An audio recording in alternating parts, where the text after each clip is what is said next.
Et à 6h43, c'est la French Tech avec un des gros acteurs de l'écosystème des French Tech, puisqu'il s'agit de KT Innovation, la branche capitalisatrice de KT Capital, et le cofondateur et managing partner de KT Innovation, Denis Barry, bonjour. Bonjour. Alors vous n'arrivez pas les mains vides. D'abord, vous arrivez avec 1 milliard, on va en parler dans quelques instants, pour un nouveau fonds. Et puis vous arrivez avec une plateforme de mise en relation des startups et des talents. C'est vrai que souvent, c'est ce qui coince. J'imagine que dans vos investissements, je rappelle que vous avez fait émerger 19 licornes. Souvent, ce qui coince, c'est les talents. Est-ce qu'il fallait un intermédiaire? Est-ce que c'était à vous de jouer ce rôle d'intermédiaire? Expliquez-nous ce que vous allez faire. Bonjour, merci. Je suis très heureux d'être parmi vous. Donc, nous ne sommes pas des intermédiaires. En fait, nous sommes très présents aux États-Unis. Depuis 6 mois, on voit qu'aux États-Unis, un certain nombre de startups sont en train de dégraisser, qu'on ne compte plus les jours où on annonce des plans sociaux. Donc, généralement, on pense qu'en France, en Europe, la vie va devenir un peu plus dure dans les startups. Et donc, avec cette expérience qu'on a aux États-Unis, on souhaite accompagner l'évolution de l'écosystème. Et donc, on va donner un peu un scoop aujourd'hui, à savoir qu'on va lancer dans les semaines qui viennent une start-up de mise en relation avec ce qu'on appelle les C-level. Qui sont les C-level? Ce sont les gens qui sont capables vraiment de faire scaler une start-up, de la pousser, etc. Ce qui existe depuis longtemps dans la Silicon Valley, là on l'a. Et donc comment être plus mobile, comment mettre en relation les startups. On a 200 startups qui ont signé. Et donc une plateforme, mettre les exécutifs avec les startups pour pouvoir permettre à l'écosystème de la French Tech de passer au mieux peut-être une phase de quelques mois ou d'une année qui sera un peu plus difficile. Mais ça c'est le boulot des chasseurs de tête, des Randstad, des Adecco. Qu'est-ce que vous allez faire de mieux?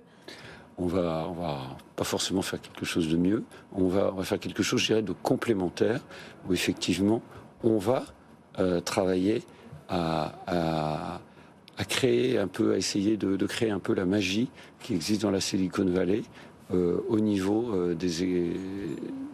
finalement des exécutifs et des. Vous allez faire de la rencontre, des petits pots, quoi. On a 200 startups qui sont déjà prêtes à faire de la rencontre et on va le faire dans le digital, de façon totalement anonyme et avec des fondateurs de startups qui promettent de répondre en moins de 48 heures.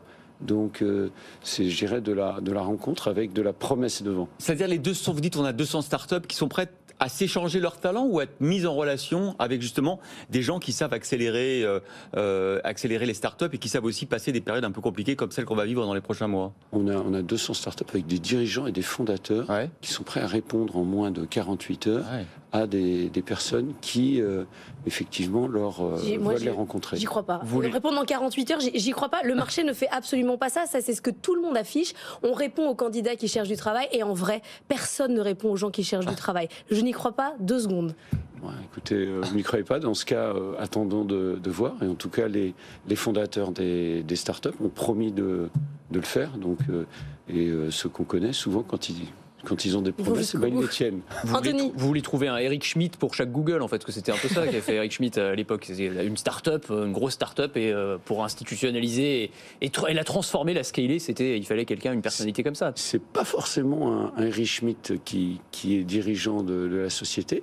C'est plus que quand votre société a du succès, vous devez avoir un responsable du marketing de haut niveau expérimenté, vous devez avoir un responsable des ventes, vous devez peut-être avoir un responsable produit. Et donc, effectivement, ce sont des profils assez rares, spécifiques, et donc le match doit se faire.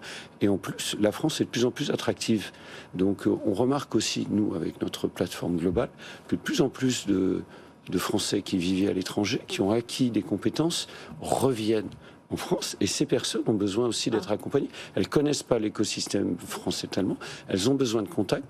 Donc aussi, cette plateforme s'adresse à la diaspora française qui veut revenir compte tenu de l'attractivité de la France. Alors, autre initiative, ce nouveau fonds, le fonds 3, 1 milliard d'euros pour investir dans des startups. Au capital, j'ai vu qu'il y avait des grands groupes, Sanofi, Total Energy, Valeo ou encore ADP. Là, avec ce milliard, vous allez faire beaucoup plus que hier, parce que effectivement, la valorisation des startups baisse un peu. Qu'est-ce qu'on fait en période de crise? Dans quoi on investit? Quel type de technologie? À quel niveau? Alors tout d'abord, les périodes qui sont un peu de crise ont toujours donné dans l'histoire, finalement, les sociétés sociétés qui ont vraiment marché, qui ont été les plus résilientes. Ouais. Google a commencé juste avant la bulle de 2000. Facebook a commencé lors de la crise de 2000. Donc c'est maintenant qu'il faut trouver les champions de demain. Cette période est extrêmement favorable à de nouvelles entreprises. En plus, les fondateurs qui démarrent dans cette période, finalement, sont plus musclés au moment où les beaux jours reviennent. Donc on est extrêmement confiant là-dessus.